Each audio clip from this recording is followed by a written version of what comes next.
Hey, Tiana here, Mind Body Movement Center.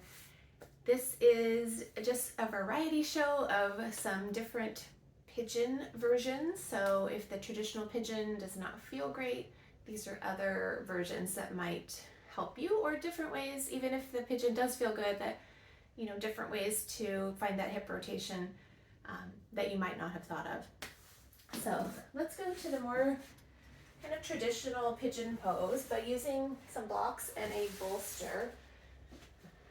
So if you have the range and you're okay being on the floor, you can drop this one leg over, so that's your front leg, over, and then you're sitting on the bolster where that back leg is supported. So this would be helpful if that back leg is really tight in this position, and also gives the front hip a little bit more mobility.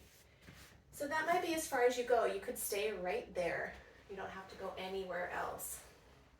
If you like that version where you're dipping up and over, I love to put blocks up underneath. So I scoot the first block close to that front leg and kind of drag the body over it and support it with that. The other block can be in front either for just a headrest, either with the head to the side or the head to the front. Or it could give you support under your forearms if you wanted to and were not able to go all the way down. So I would recommend giving those a try. You can always put the blocks on different levels, though I like the flattest, widest version for these supported pigeon pose. All right, so that's number one alternative.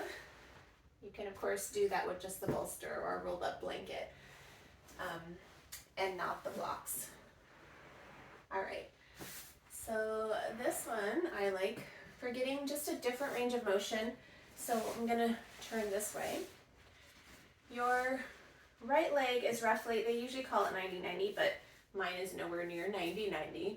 The back leg is turned out. So this isn't for everybody, but could be an alternative to get a little bit of hip internal rotation of one, external of the other.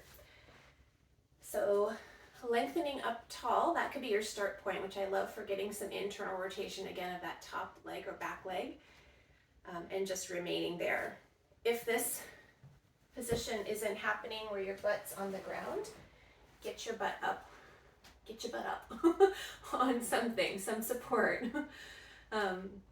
And that can feel really nice just like that. I've actually not used this version very often, but I'm really loving it right now. From there, if you were able to and wanted to, you could again do that fold forward.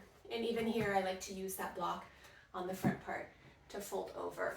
If I'm not on the support, it's a little bit easier because otherwise you're just gonna tip right off. So I'll usually use a block up under my chest there to support me down here, and then maybe making a fist stack, or you could even be up on the blocks on the other side. So supports just bring the floor to you so that you don't have to strain and you can find the ease and the effort. All right, before I take a nap there, let's switch out.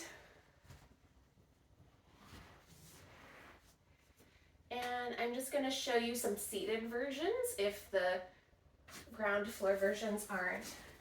You probably know the one on your back with the figure 4 position, so I'm not going to go into that one. It's a little bit more common.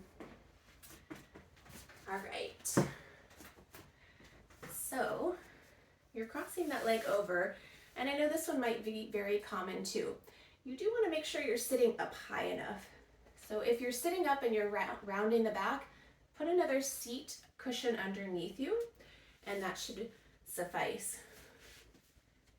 So if you're just kind of on the edge of getting there, but not quite there. Now, if this isn't happening, you could do, scooting forward, straight leg with one leg, and then cross over with the other. This is a lovely version. I've often shown my chair yoga classes.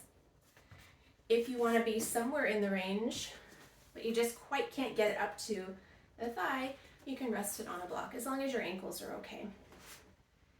All right, so just other ways to get that hip mobility, range of motion without forcing or straining your body. All right, that's it for today. See you next time. Peace in.